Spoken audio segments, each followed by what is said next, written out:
Hi, this is Sheila Anderson with Image Power Play, helping you gain a return on image. And I am excited to introduce you to this episode, Awaken Nation, hosted by Brad Zolas. And let's go.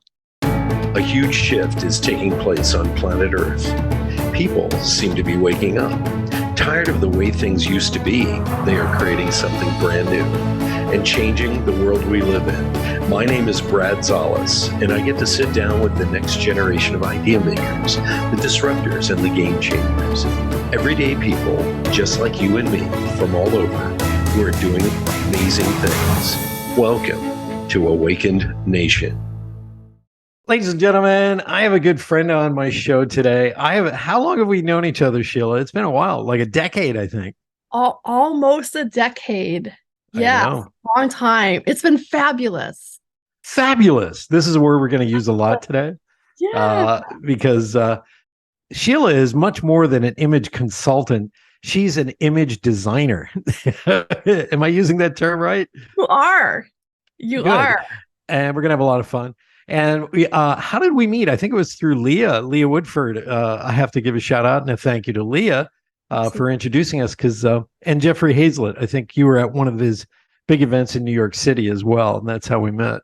Yeah, I think both events. Like, I think the first one was in New York City. And then we were with Leah there, and then with Leah's events, which are fantastic as well. So, and then we just kind of built a relationship from there, and you've done some work for me, and it's been awesome.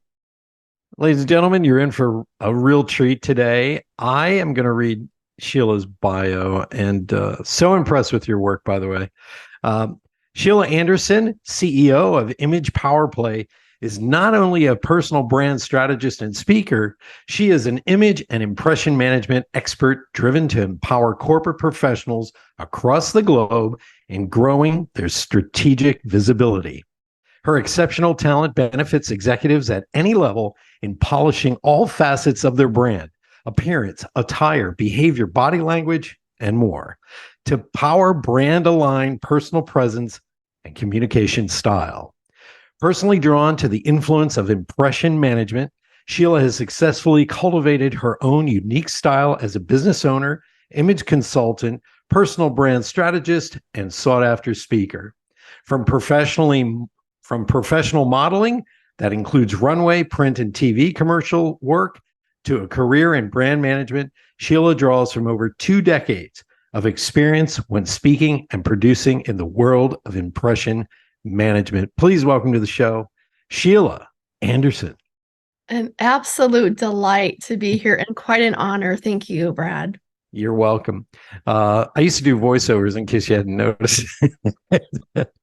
Yes. I don't know if I knew that. That's awesome that you do that. In a world, one woman stands alone. Anyways, Sheila, I wanted to have you on, and this is the exciting part, because your transformation and your husband's transformation, you helped him also transform, is astounding. Do you want to start with that? Because I remember being at a live event I was emceeing, and you showed this picture of you. I think it was in Europe, you and your husband, and you didn't like what you saw. So let's start there.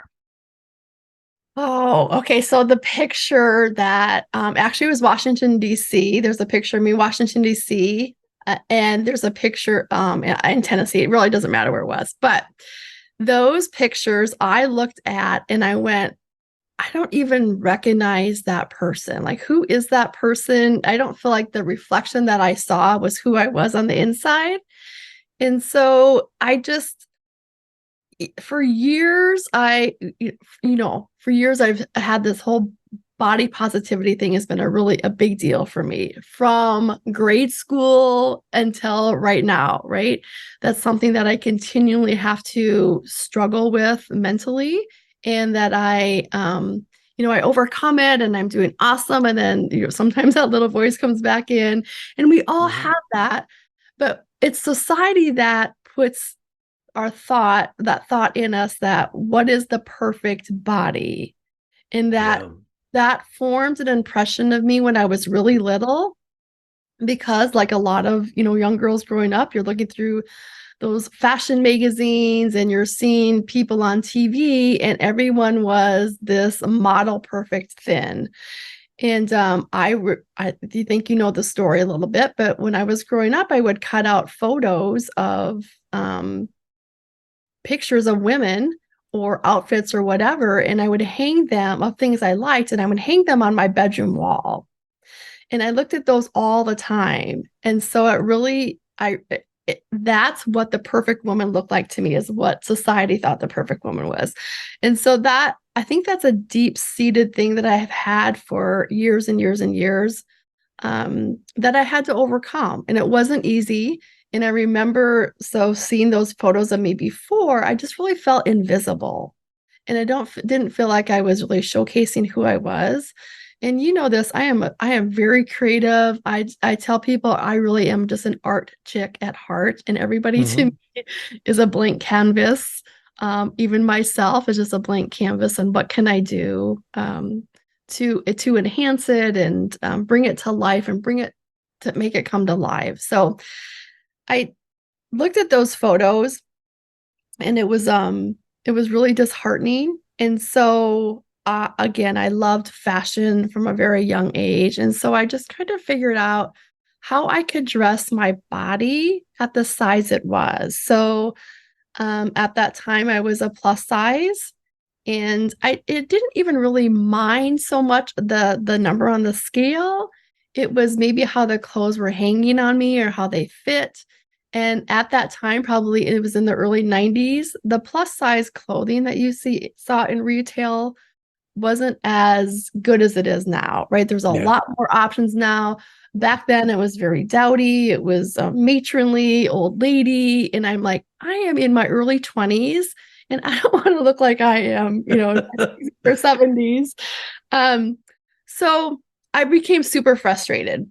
And I kind of turned myself into this art project. And I didn't have any training. I didn't know where to look for training, but I just took that artistic side of me and tried to figure out, okay, if I am the canvas, then what would I add to it to make it look better? What colors do I like? And I started paying attention to how I felt in the clothing, not only how it looked on me, but when I put something on, and you've seen me do this, when you look in the mirror and you're going, whoa, I look amazing, right? Yeah. And we can all say that. There's nothing wrong with that. You should look in the mirror and go, oh my gosh, that is hot. I look amazing.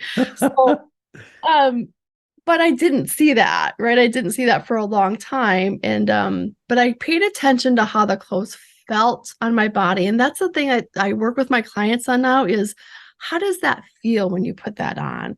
Do you feel empowered? It may be all wrong for you, but if you feel amazing in it, then do it, because you're going to wear that piece like nothing, none other. And it's going to really show that your confidence is going to come through in that swagger. I've seen you walk into a room and everybody turns. Everybody. And so it wasn't always that way, though. It wasn't always. I know. And we're going to show pictures. Those of you listening at home, I suggest you watch the video version of this on YouTube or Rumble. But we're going to show the transformation photos. Here are a couple right now so you can see them. And this is astounding how you made this transformation. And I've seen you, and I'm going to get back to this. I've seen you walk in a room and everyone turns. And it's because not only your energy from what you're wearing, you're like so excited, so jazzed. You're like, yeah, you have your confidence, you're centered, but you always are stunning. Like, I've never seen you in a pair of jeans. I see you walk into a room and it's like, who is that woman over there? Who is that, that $1 billion lady? And let's talk about that, because when you started to change how you dressed, and you studied with somebody famous, from what I understand, everything changed for you. So let's talk about that a little bit. Yeah. So again, it was how I felt in the clothing, that confidence. I didn't have a lot of self-confidence. even growing up. And I don't know, I really haven't figured out where that came from or why I didn't have that. I kind of always felt in a way, I always felt like first runner up with everything, right? Never nailing it, but just kind of that first runner up, I which get it. which is kind of funny because I did some pageants, was in some pageants to try to build my confidence and try to figure out how to gracefully, walk in high heels. And I went to modeling school to like, we're 39 years old. I go to my husband, I want to go to modeling school. And he's like, what? So, but I wanted to learn how to be more graceful. And there's a confidence to that. So walking into the room, I feel like a lot of that came from my modeling background. I wasn't a typical model, per se, like, what a typical model looks like. But the confidence that I learned and how to sell any piece of clothing on stage helps me now when I walk into a room, right?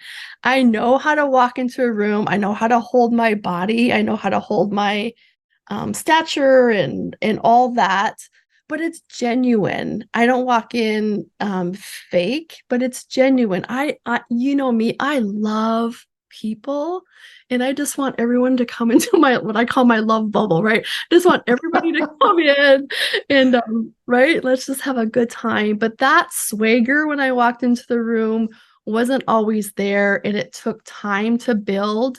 But the more that I was changing myself, felt better about myself, read just different articles or books, or, had mentors like you. I went through your liquid leadership uh, classes that you had, and I loved them. And they just helped me dug inside of like who I was as a person. And I also felt the older I got, you become a little bit more comfortable with who you are. Right. And there's a sense of peace with that, which I have just loved. I've just really embraced that. But, going back to walking into that room, that was not always the case. And it's just something that has come over time. And I'm just really at a point where I am happy, right? I Right. love who I am, love what I'm doing. I'm comfortable with my life, and it's great. It's really interesting. Those of you who are listening, this episode applies to both men and women. I want you to know that because we'll get to how you dress up your husband, and Yeah. he's an accountant, and this, changes how people look at you when you enter a room. But I want you to take notes because I'm someone who had low self-esteem as a kid, so I compensated by being a drummer, by being an artist, by doing voiceovers, and all these different things. And I learned, I used to hide behind my drum set.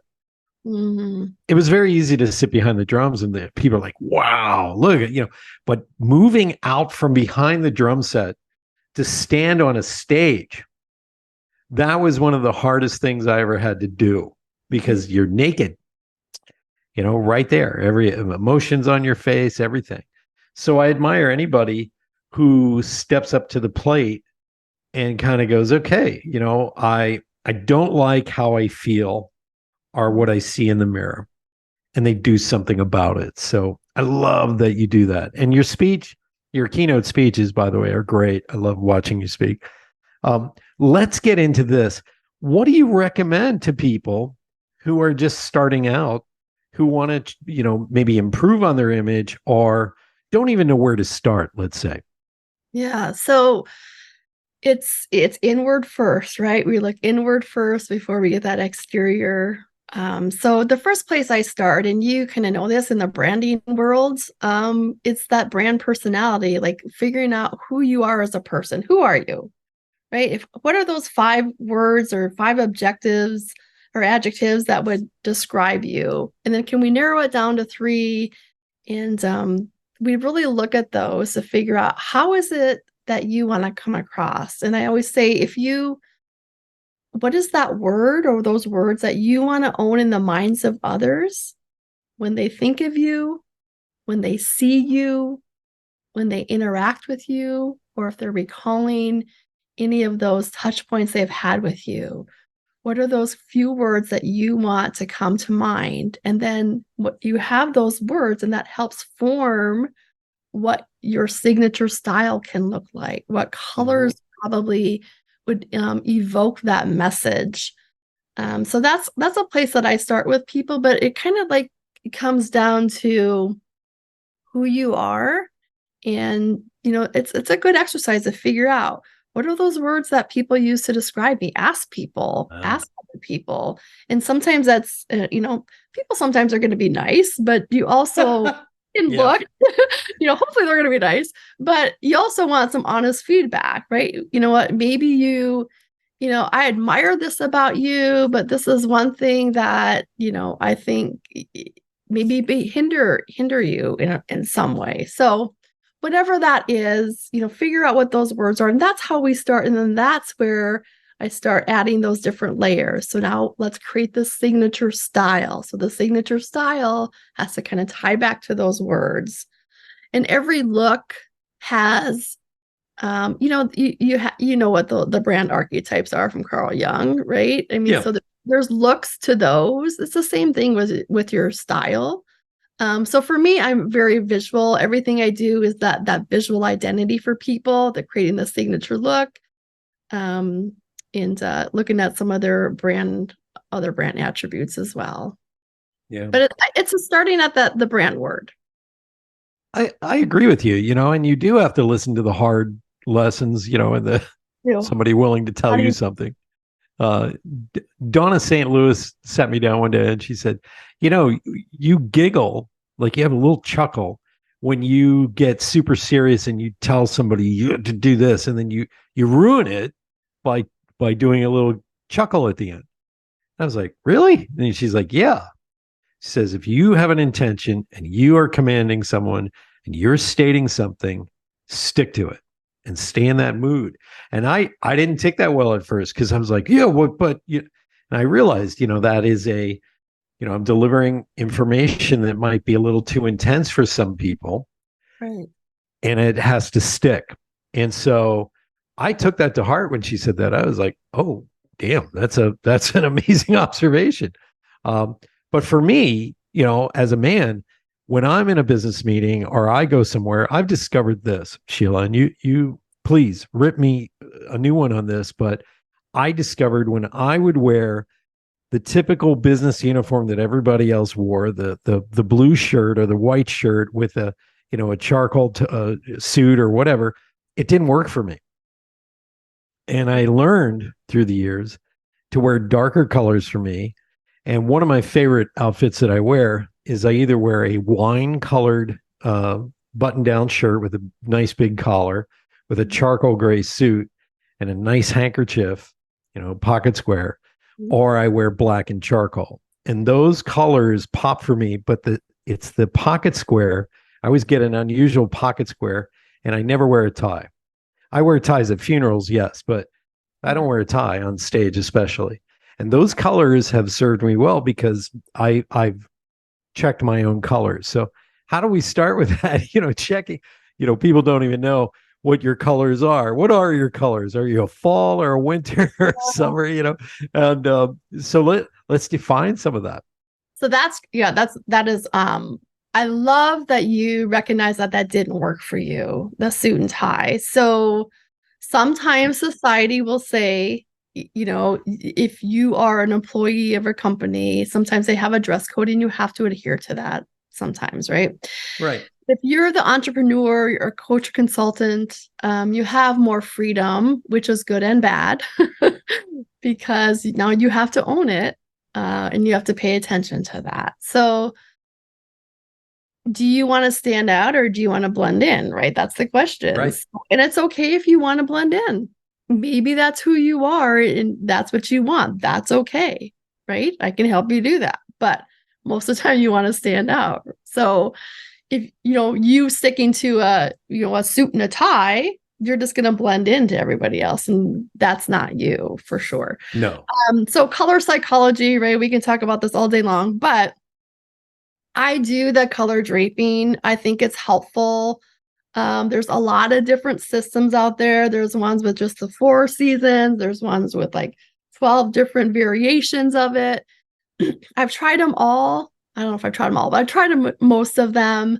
And when I find that it's so confusing for my clients, they just like the 4, right? Yeah. Tell me, is cool colors better on me or warm colors? And then there's the darker color on that palette or the lighter color of the palette. That's, easy for them to get. And look at the skin tone. This is better for you. However, going back to the words, what colors in that palette bring out those, bring out that message that you want to send. Yeah. And not break the rules to make sure that we're sending that right message. So, for example, we often hear blondes shouldn't wear black. So I understand that concept. I've been trained in that. I also know that if I have somebody that needs to be is very direct, very powerful, needs to command the stage, whatever that is, they're really bold, they're assertive, maybe we need to keep that black on them. Right. Or it's overpowering that personality. We have to tone it down. So we're going to soften that to like a medium gray or something. So I break the rules to make sure that it fits that person. But I also help them understand, like, maybe this is better for your skin tone. But then it goes to the psychology of colors, right? So blue's trustworthy, loyal, business, or military is typically in blue, police officers, that type of stuff. It's authority. And then it's always a great color. It's a great color on camera. Yeah. Navy blue, definitely. Right. Trustworthy. But and red is, if you want to pop something on stage as well. Red is good. And then yellow is the first color the eye sees. So I tell people, if you're going to walk into a networking event, put on some type of yellow if you want to be seen and stand out. So maybe, Brad, you walk into your next networking event with a yellow pocket square. Yes, I can wear a yellow pocket square, but I will tell you this. I discovered a long time ago, I cannot wear a yellow shirt. No. And here's why. It makes me, I look like I have cancer. And I've discovered this by accident. Yes, my skin. I discovered this by accident when I was a teenager. I was working at Hershey Park, and my mother bought me this really nice, short sleeve, light sweater like they used to wear in the 70s. It was sort of double knit, but it was just like a polo shirt. And it's yellow. And I'm thinking, man, I look great. And I come around the corner at the arcade, and I have a name tag on. I'm thinking I'm hot stuff, and I'm under fluorescent lights. And I look in the mirror, and I look sick. And I was like, what in that? I realized I was wearing yellow. So pay attention to that, folks. If you put something on and you look in the mirror and you're like, I look good.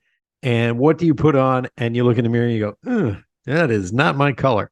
Or you look bad in that color. Pay attention to that. And here's the funniest part.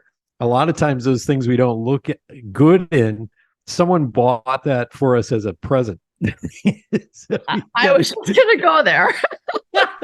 So my mom, God rest her soul, always bought me beige clothes, right? Beige sweaters. She thought it was really elegant and sophisticated. It was so pretty. And it really is, right? That beige ivory color, there is a level of sophistication about it, but it totally drains me.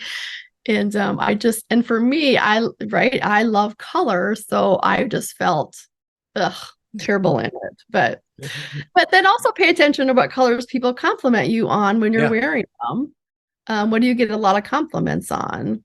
Yeah. And even taking that same question when you're thinking about your words, what do people often ask you to do for them, right? What are their different, hey, can you help me with this spreadsheet because you're really good at detail or whatever that is. So there's some clues there as well. Yeah. Well, you mentioned khaki or beige, and I just started laughing because I've always had muscular legs. Okay. And so it's a genetic trait in my family. So I used to wear khakis in the 80s, because that's what everybody was wearing. Khakis with a blue button-down shirt. And I started to notice my legs look like sausages in khakis. I mean, literally, because they're thick on top. I have a big calf, and I'm like, I can't wear these. What am I gonna do? And I realized there's only certain style of jeans I can wear because my legs are also short. I have a 30-inch inseam, so I always wear boot cut or I get cargo pants, and I look great in them. Mm-hmm. I've learned my style through a lot of mistakes. Like men usually can't wear skinny jeans. Most of us can't, unless you're thin. Uh-huh. I can't. So what are some mistakes that you see people making? When they start down this road, what are some of those that they kind of go? You go, you miss the mark a little bit. Yeah, well, the first thing is people hang on to clothing because it has sentimental value a lot of times True. in their closet. So that's what I see a lot of times, like, oh, we should probably let this go, let this piece go and bless somebody else with it, right? Take it to Goodwill or something. And they're like, no, but this reminds me of that. And so we hang on to that visual clutter, what I call in that closet. But so that's a mistake I see, but a fashion faux pas, I breaking up your body with color. Monochromatic dressing is way more sophisticated. You look skinnier, you look taller, and you look more upscale if you wear monochromatic head to toe. So that's one rule that I think some people miss the mark on, especially when they're shorter or if they have a little bit more weight to them. Because once you break your body up with color, you're shortening yourself and it can add some weight. Right. So that's one of my first rules that I talk to somebody about. I also think men cannot get the right fit of jeans a lot of times. So we have the saggy, baggy tush area that I do not know why it's taking denim companies so long to figure that out. And if somebody that's got a larger girth, right, a larger belly area for a man, and then they have all this extra fabric in the butt area. So, you can still wear, right, you're not the tight, skinny jeans, but just getting that fit is really important. So I think fit is also the next thing that I see people do is they get it wrong as the wrong fit for them. Right? Clothes don't fit. Men are pretty good about getting things tailored or altered, but women, for some reason, if it doesn't fit them off the rack, they can't even, I'm not even going to pay $10 to get these pants hemmed or this sleeve shortened. Men are like, sure, I'll take that in. But women have a problem with that. Well, my measurements, like I have a 17.5-inch neck. That's pretty thick for a man, but I have a 32, 33 arm. So when I buy a shirt, off the rack, or I go to Macy's, let's say, and I get a button-down dress shirt of some color, something beautiful. I have so much fabric on either side. Because on their chart, somebody with an 18-inch neck and 32, 33 arms is called portly. And you've met me. I'm husky. I'm not portly. And so I have to get them tapered in, or I have to go all over the place and look for a tapered or fitted shirt. And that's hard to do. So knowing your body type is incredibly important as well. Yes. And I've learned, for me, if there are athletic jeans, I buy those because they fit my legs, And so that's one way around it. Also, as I get older, I am not as comfortable in jeans as I was as a kid. And that's usually their market. 20 to 35 is usually jean wearing, and that's who they cater to. Right. But guys who are, my age, it is hard. And I've actually relegated myself to one of my favorite pant styles, and that's cargo pants, because I live in the desert. So going out and, being a little more rugged and wearing boots all the time or sneakers, I kind of enjoy that better. Yeah. And it fits who you are. That cargo pant fits who you are. So I think that's a great look, and it's a nice balance between a jean or a dress pant, right? That cargo pant is a great look. But you're right, you have to fit the largest part of your body first, and then things are going to have to be tailored, or you get made to measure clothes on occasion. Yeah. So it just fits you, right? The measurements, and it's fitted to your body. But tailoring is so, so important. You can get a $50 women's blazer and have $50 of, alterations done to it to fit you to a T, and it's going to look like a $500 custom blazer. So don't be afraid to make friends with your tailor. There's an old French saying, and I only know this from my ex, but they used to say, a French woman can take a $10 dress and make it look like it's $200 dress, whereas an American woman can take a $200 dress and make it look like a $20 dress. That's funny because that's true. Our sense of why is that?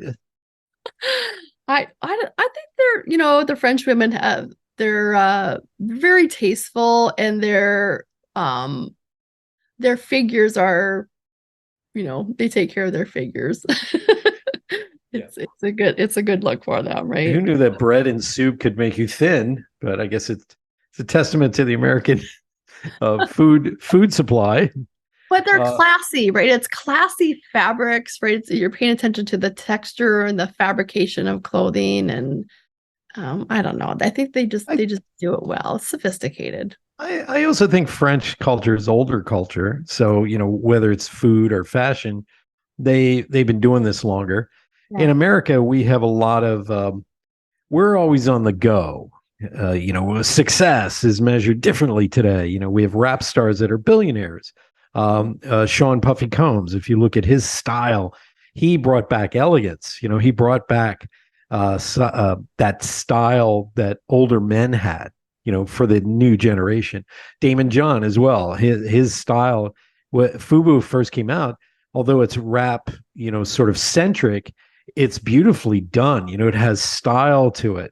So if you're looking for brands, American brands that you can kind of has that balance between the modern young fit and also a homage a little bit to the older classic, style.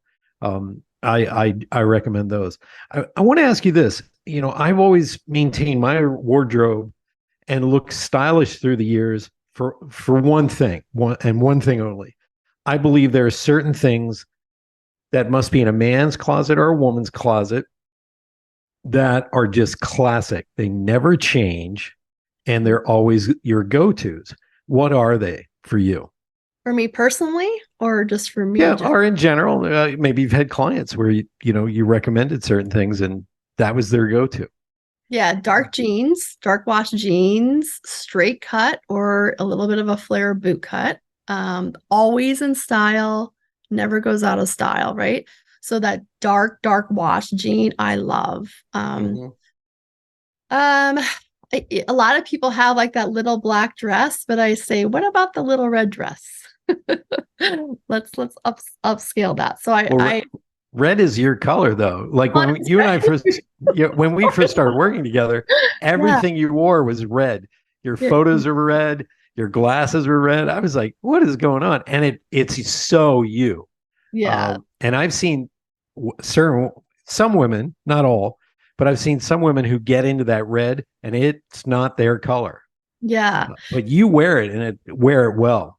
Thank you. Yeah. So that kind of that go-to sheath dress, right? Sleeveless. If it's a V-neck, that's better for you, but just some classic dress. It can be little black, little red dress that you can throw a sweater on over it and change the look so it looks like a skirt. You can throw a blazer on it. So that's something, a really good trench coat that's classy, right? You can use it for a lot of different things.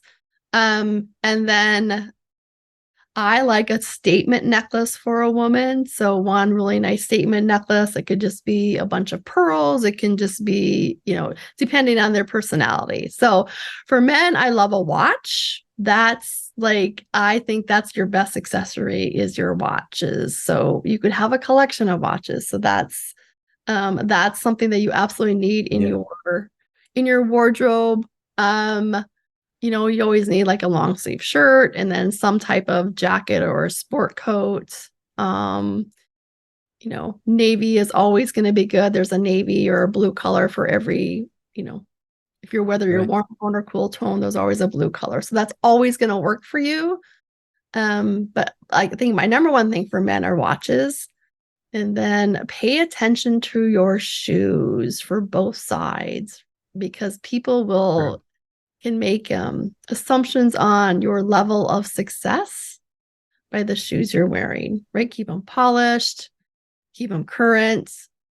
I think you said a mouthful there, because I remember back in the day, I was down at Wall Street and places like this, and someone pointed out to me, he says, do you notice all those, Wall Street traders that come out for lunch and they grab a hot dog?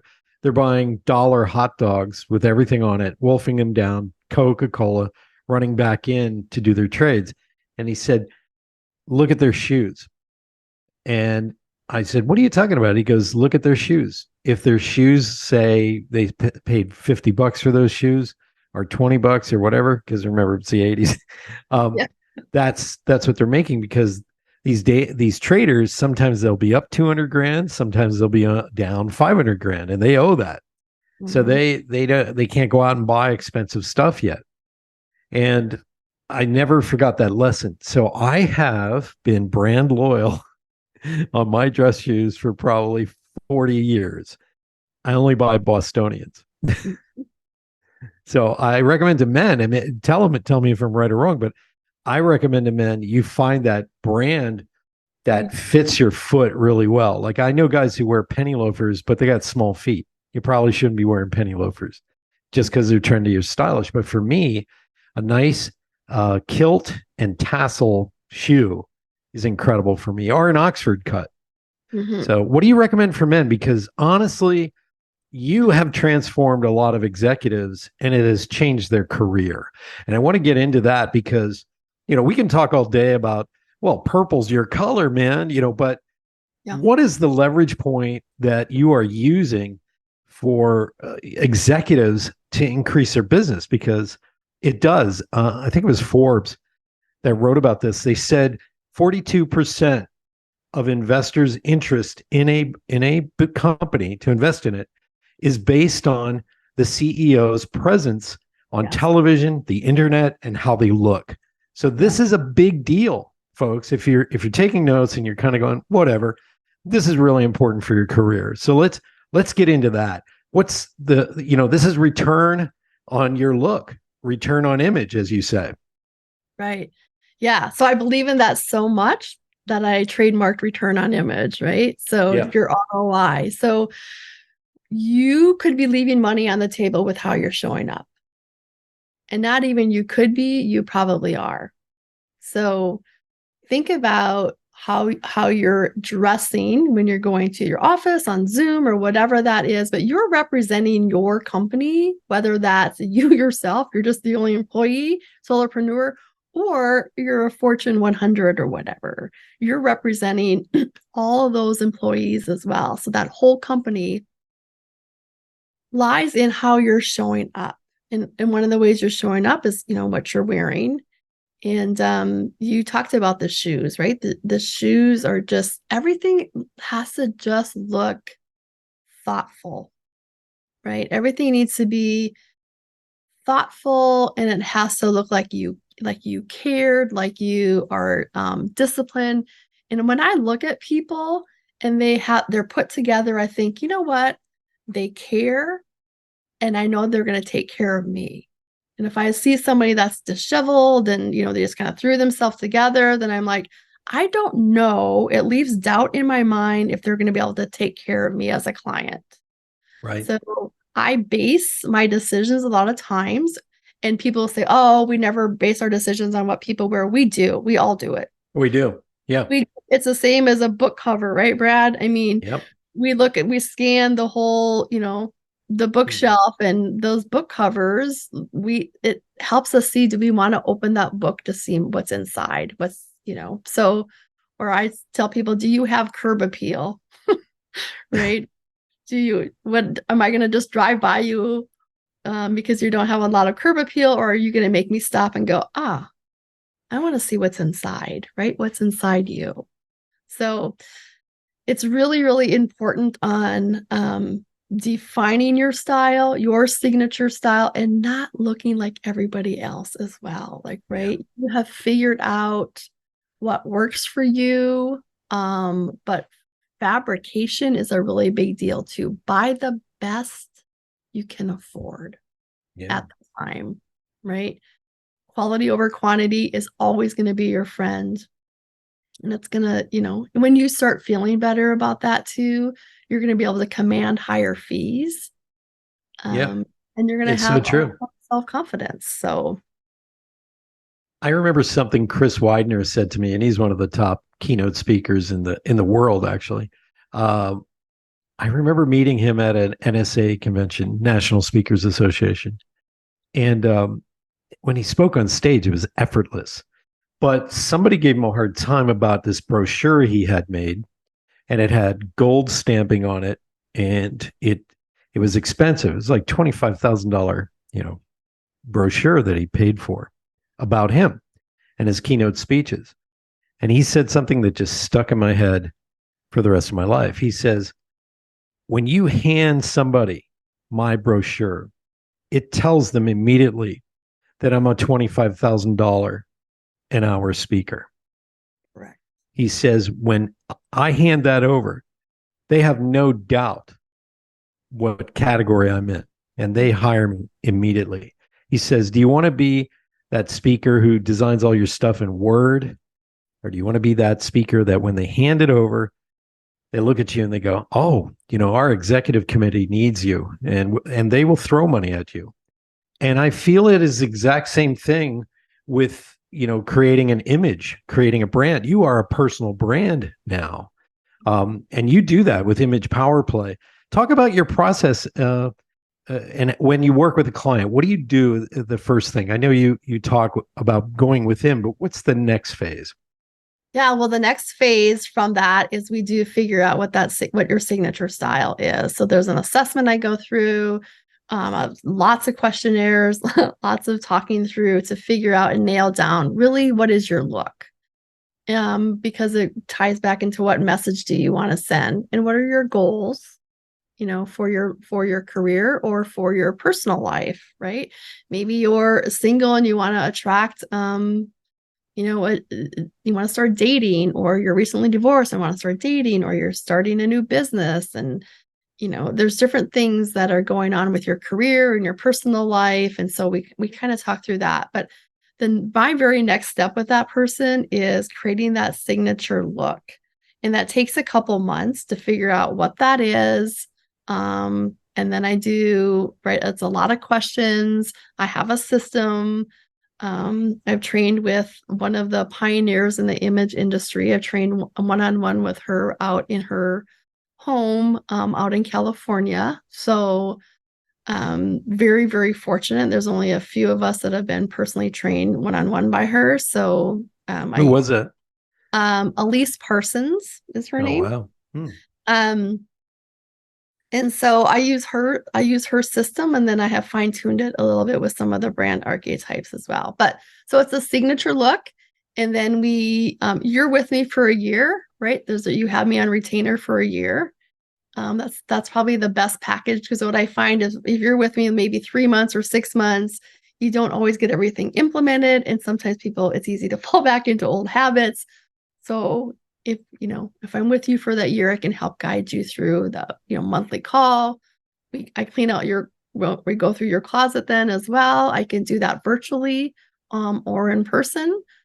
And so we just kind of get rid of that visual clutter, what's serving you. We talk through the colors as well. So, and then it's just, maybe you have a trip you need help packing for. So then I help put that together. Or you're speaking. I have all these speaking things, all these speaking engagements that I need a certain look for on stage. So we think about what occasions in your life do you need clothing for, right? Because maybe you do a lot of speaking, or maybe you need to start doing a lot of speaking. Yeah. What does that look like? So there's maybe different capsules that you put together for different things in your life or your business. I love that you said that, but you also I'm laughing, by the way, because I can see you standing there going, all right, that's got to go. That's got to go. That's got to go. Well, Are people really resistant? Some people, well, so I think I talked about this earlier in the beginning, was that men are really easy to work with because it's like, just tell me what I need. Tell me what I need to buy. Yep. I'll do it for the most part. And women have a tendency to fight you a little bit, and it's hard for them to change. It's slower for them to change. But I just remind them, you came to me because you needed help and you wanted help. So I'm here to help guide you, through it. Yeah. Do you also help them with hairstyle and maybe their swag, how they walk? A little bit with walking, not a ton. I kind of bring in some of the things that I learned in modeling school, especially if they're, how they maybe walk into a business meeting, how they're going to walk into a networking event. I talk to them a little bit about that based on what their personal presence is. So I do some of that. I love that you do a full package. In case you're thinking this is like, oh yeah, that's great. I want to dress better, but how could this possibly affect my career? I know somebody, he was a friend of mine, and he would only wear French cut shirts, and not he'd wear a petticoat instead of a vest, and all his shirts had to be at least $175, and they all required cufflinks. So he had multiple cufflinks, and he always wore nice hats and things like that. Well, I can tell you, he's not a great looking dude, but he had more women around him than anybody I've ever seen, simply because he never went out unless he was dressed to the nines. And talk about swagger. He wasn't an egotistical person at all. Everybody wanted to hang out with him. There was just something about him. He was always dressed to the nines. And there's something to be said for that. It may seem exhausting, but I can tell you it does work. Have you had any clients where their life changed after you dressed them and changed everything for them, especially business-wise? Do you have any examples? Well, I have. So I typically work with a lot of like that solopreneur person that's starting out, or a lot of keynote speakers. And there's a lot level, right? More confidence on stage for keynote speakers, but the person that's building their business, for them, it's like the commanding the higher fee. And you talked about this earlier, that that person's brochure, now you look like a $25,000 speaker, or now you look like you can command this type of fee or this higher level of fee. So these people are wanting to level up in a lot of ways, and they understand that image is just a tool, right? It's another tool that you can use. It's another asset that you have control over, and that you can do something about it. But we all have to figure out how we want to present ourselves, and we know that it matters. We judge politicians all the time. We, on how they're showing up, their presence. And part of that is, what are they wearing, right? How are they showing up? And a level of respect that you have for yourself carries over, to other people. And once you have yourself put together, then you don't have to worry about yourself. You're not fidgeting in meetings. Am I appropriately dressed for this occasion? And you really can then focus on the other person, which is really what it's all about. Personal branding isn't all about you. It's that value that you bring to other people that nobody else can. I love this, because this is sometimes, folks, if you're wondering why you got passed over for that promotion, or you didn't quite get the pitch you were working on, or something stalled in your career, take a good look at how you dress. Hire Sheila, because she can help you through this. It's very hard if you don't have a background like myself in graphic design and colors, or Sheila's training. in modeling and also how to wear clothing properly. This might be that one thing that is missing from your repertoire that can help you advance. Like they always say, don't dress for the job you have, dress for the job you want. George Washington showed up 3 times to the Continental Congress dressed as a general. And he told them 3 times, I do not want to be the general of the Continental Army. He refused. He turned them down. But he wore full blue dress uniform and a sword. So he always showed up dressed as a general. And on the 3rd time, he said, okay, all right, you've asked nicely. I'll do it. So I'll never forget that story. I always think that's hilarious because it is dress for the job you want. That's phenomenal. I recently had a gentleman that had his own business, and he brought in a CEO for his business. He started his business, very successful business. He brought in a new CEO for his business, and the CEO contacted me and said, the founder, we need to up level his image. Recognize that as one of the first things for becoming the CEO of this business. He understood the power of how you portray yourself in that business. It is powerful. You should look like an executive. And you're going to laugh at this story. This is the funniest story. You should also dress according to what people expect in your career choice. Okay. Because I remember back in the late 80s, I was freelancing in New York City for a couple of production studios that did graphic design and did these big corporate meetings. So the one woman who owned the company, she would always call on me for the pitches to pitch in front of people. So I went in, and this was for the cosmetic company Coty. And so I show up, and Sheila, you're going to laugh. I'm in the perfect 3-piece suit, got a tie on, I'm a young buck. And I spoke for an hour and a half, and I'm just nailing it, everything. They're loving what I'm saying. And at the end, the head guy who made the decision, he goes, so who's the creative director here? And I'm astounded. I am sitting there going, I've spoken for an hour and a half, and you're asking me who the creative director is, and I'm showing you my designs. I didn't get upset. I just was like, are you kidding me? So the next meeting she hired me to pitch for, I went out and got a completely different suit. I got an Andrew Feza, a designer from Mexico, and he was doing these really incredible fabrics. I got a navy blue suit, but it was baggy like Miami Vice. And I wore a really nice t-shirt, expensive silk t-shirt from Italy. And then I had these sunglasses that were hanging down and a Tag Heuer watch. Well, I went in, we had an hour and a half pitch. They hired us right away. And the woman who used to hire me to do these pitches, she was furious that I wasn't dressed in the 3-piece suit. And I said, look, I'm the creative director, and I should look like the creative director. So let's talk about that a little bit. Like your husband, he's an accountant.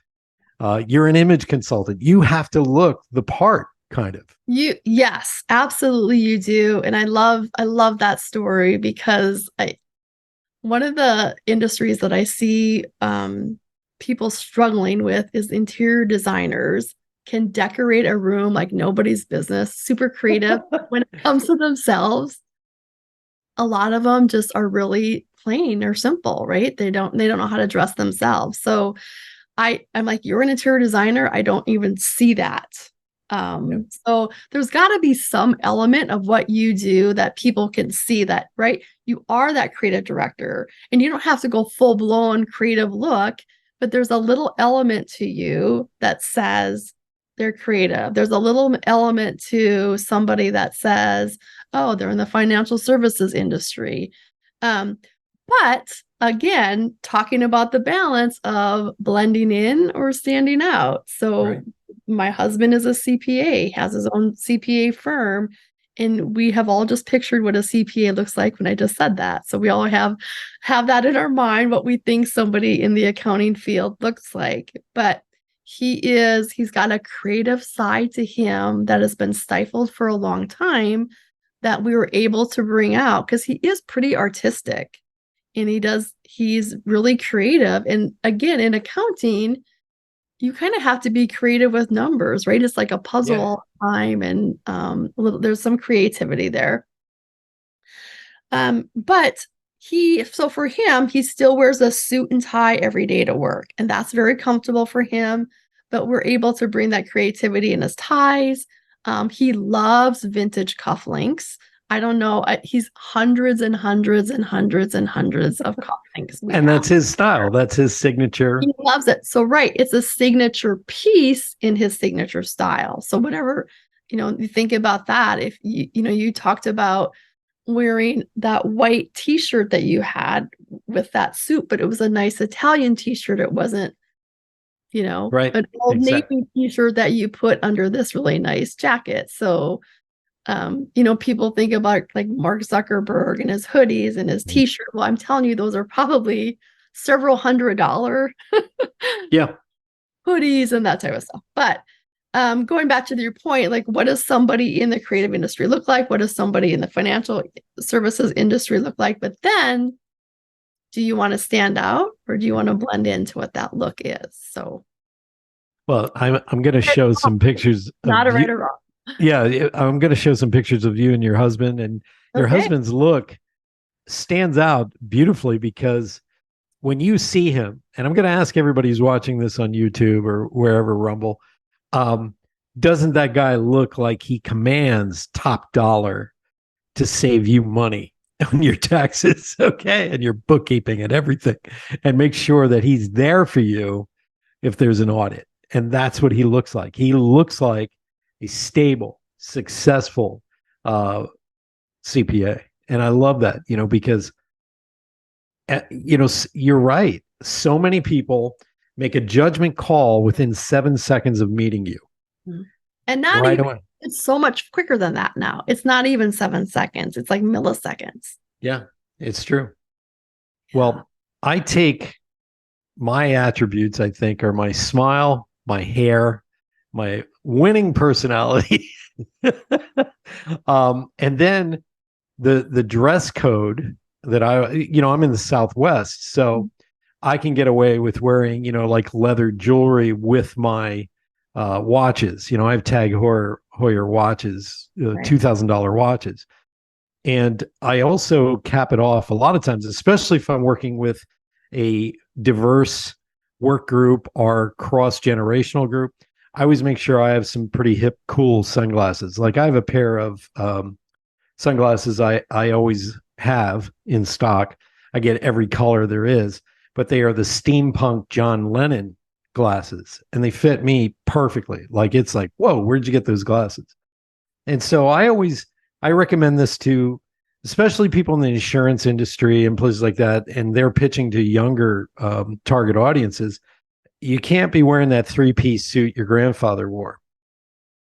You have to show up and have something that's a little hip and cool.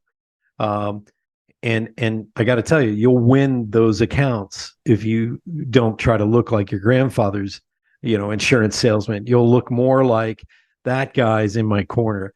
That guy, I want to have a cigar and a beer and go to a jiu-jitsu, a UFC fight, and we can sit in the front row. That's what they want to see. They don't want to see someone stodgy.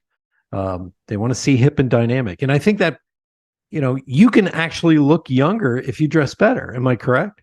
Yeah. Know your audience, right? That's the lesson. Know your audience, know who you're talking to for the day. But if you're wearing, you talked about that old 3-piece suit, and then you're talking to a younger generation, there's a little bit of a balance there, right? Because what you don't want to look like is old and dated, because maybe I'm going to form an opinion that your thoughts or your approaches are going to be old and dated. So I'm maybe not going to listen to you. Mm-hmm. Or with that look, maybe comes wisdom. That's the other side of the coin, is that you're walking into this generation. And I love your work on generations, and I really want to talk to you more about that, because I think that's fascinating. Thank you. But it may be with that look, there's a little bit of wisdom. So maybe you come in with the just the waistcoat, right? Just the vest, and you shed the jacket, and that's a little bit of a balance. Like it's a little hipper, but it still commands authority. So also the younger generation is more into saving the planet. So I've also bought some Echo shoes, which are not made from leather. They're not made from animal products. So that's kind of fun to wear. And that's the big thing. I think you should make this fun.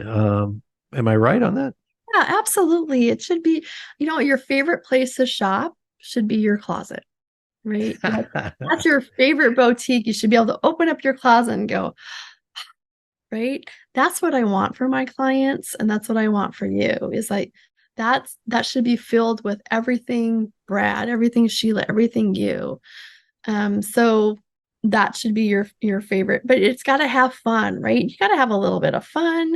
You got to enjoy wearing it. You don't want to feel like you're in a straitjacket all the time. It's got to be comfortable. It's got to have movement. Some of those people that are a little bit more just casual in every sense of the word through their whole life and business, everything about them's casual.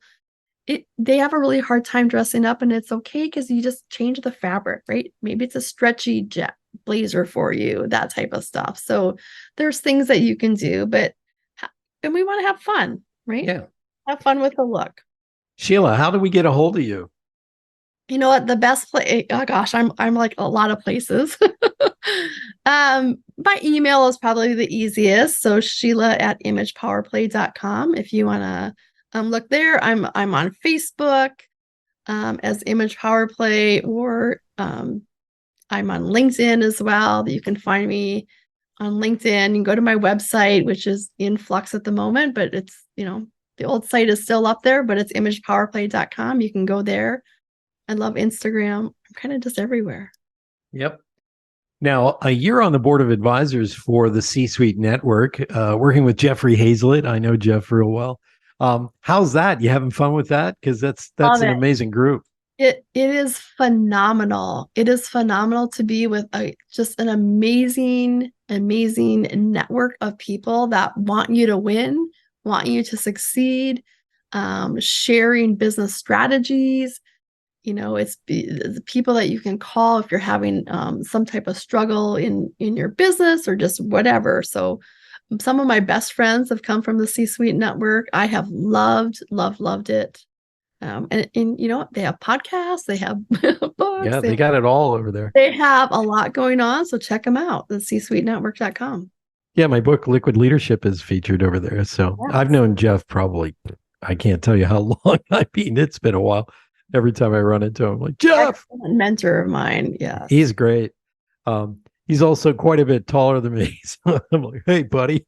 and he's one of the first people that said to me when he was starting some things in the C-Suite, the Thought Council. I walked into my first meeting and he said to me, you need more swagger walking in here. And I went, what does that mean? Right? I was still not really confident with myself. And so, right, having those people, those mentors in your life that tell you. Yeah. Right? I love that he said that to you, because he did. Jeff is one of these people who wear a nice suit. With love, right? Yeah, with love. It was done for a reason, because he could see in you the success you were missing out on. Exactly. But Jeff is one of those people who wears, and I've broken bread with him. I've had, bourbon with him down in Nashville, Tennessee. He will show up in a beautiful suit with no tie, just a really nice shirt. But here's the great thing. He's like 6'2", I guess, I'm guessing. But then he wears cowboy boots on top of that.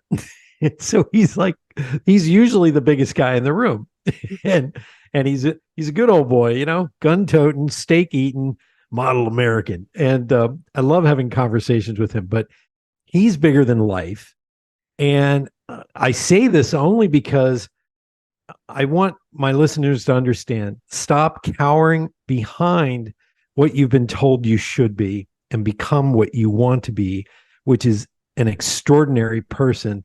And that inner needs to reflect out. And Sheila is one of the people I love hanging out with. I love talking to, because she exudes that winning personality, joy, and it's reflective in the work she does. You live your work. Am I right? I mean, I see it. Yeah. Thank you. You said that so beautifully, Brad. I don't know if I can add anything to that, but somebody told me one time that you're being selfish for not putting yourself out there because somebody needs you and is waiting for you to step up and step out.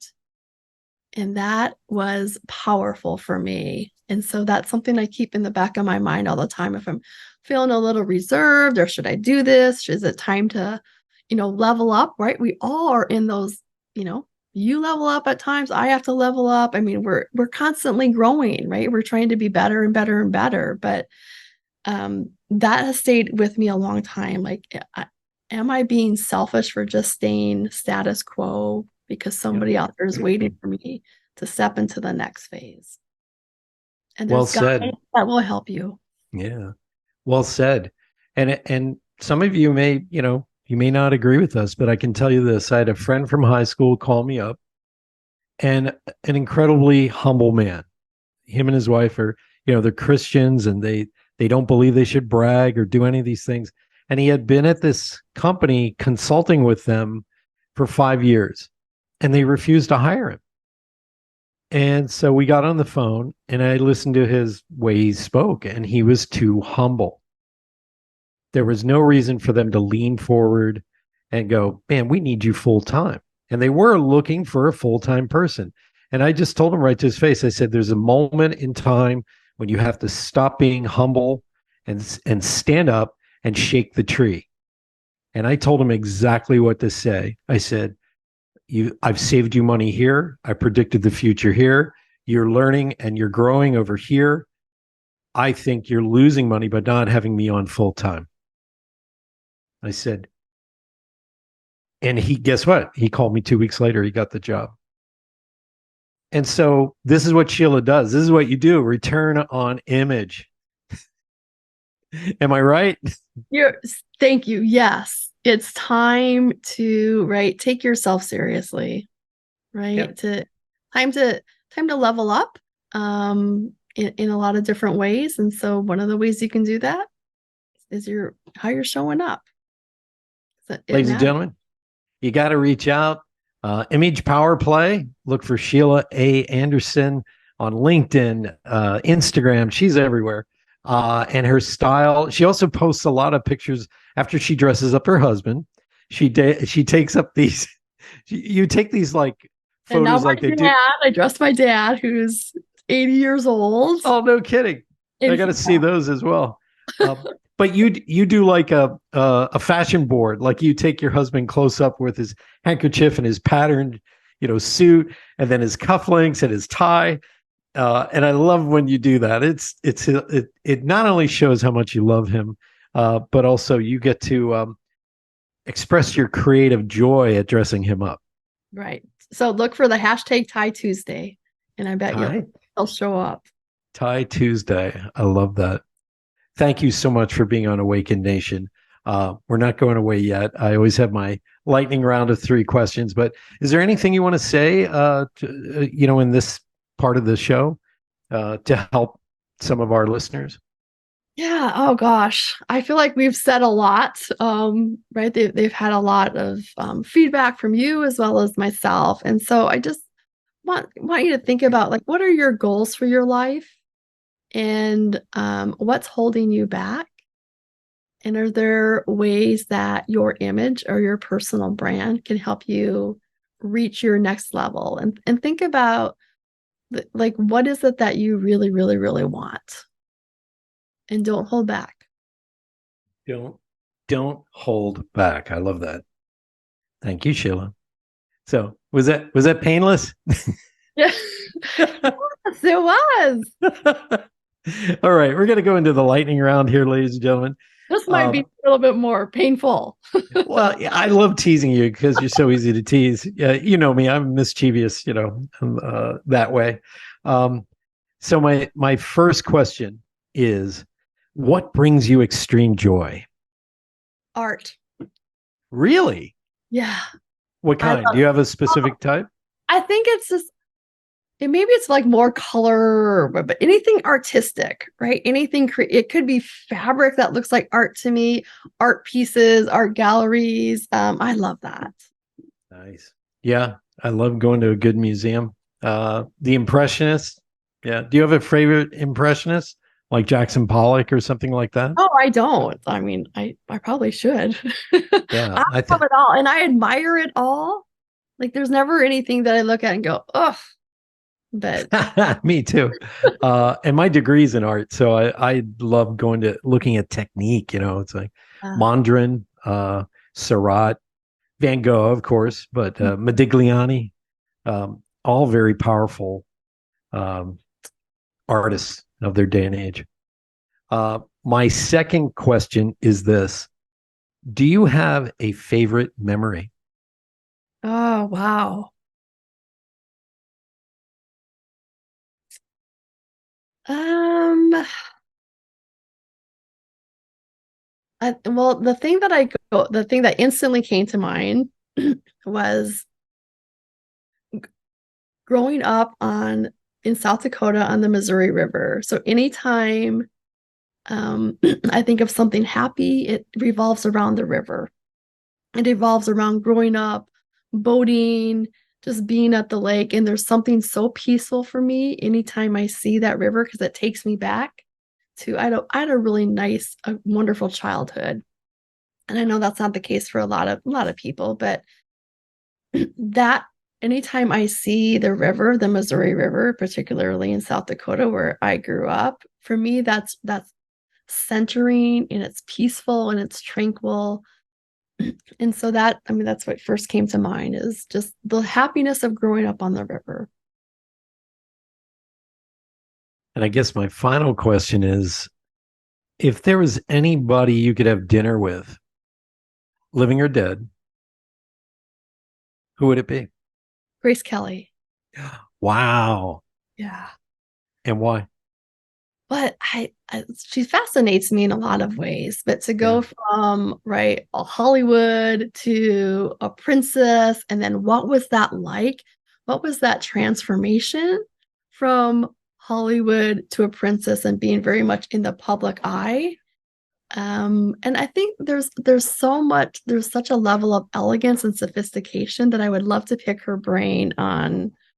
Her style I think is just fabulous, but how she carried herself, how she conducted herself in public, I'm sure, privately, she probably had a lot of growing to do, but I've always been fascinated by her, and so I would love just to get to know her.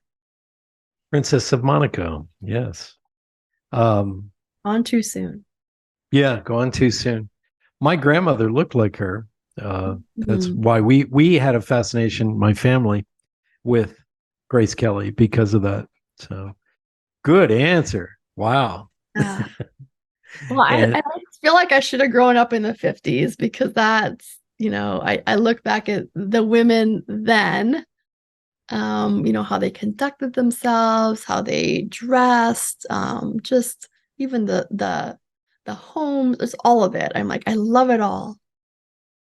I think it's an era that's long gone, but it was the extreme femininity, was part of that world, trying to dress elegant, trying to have class, doing your hair a Mhm. certain way and being there. So yeah, it's part of our world that's long gone. Mhm. But man, you can look back and just go, wow, I've had Appreciate earth. it. What's that? Just really appreciate it that what Yeah. that era had. Yeah. Maybe you reincarnated from that era. That's why you're so into elegance yourself. So, I wanted to thank you, Sheila. Thank you so much for being on Awakened Nation. This has been a lot of fun. And hey, everybody, go to Image Power Play. Look for Sheila. She's got some suggestions on her website, and pick up her book, I See You. And what does that stand for again? It's Be intentional, be consistent, and be you. Yes, and I had a hand in designing that book, and I got to tell you, I was glued to every page as I'm laying it out because She gives you really, really practical advice. So please pick up a copy of her book, I See You. Sheila, once again, thank you for being on Awakened Nation. Such an absolute pleasure and an honor. Thanks, Brad. You bet. Hey, everybody, tune in next week. Another fantastic guest here on Awakened Nation. Bye-bye. Thank you so much for being a big part of the Awakened Nation movement. This is how you can help me and our extraordinary guests. If you guys enjoyed this episode, please share it out on Facebook, Twitter, and Instagram. And let's grow this movement by word of mouth. Our success will be because of you. Thank you, and see you next week.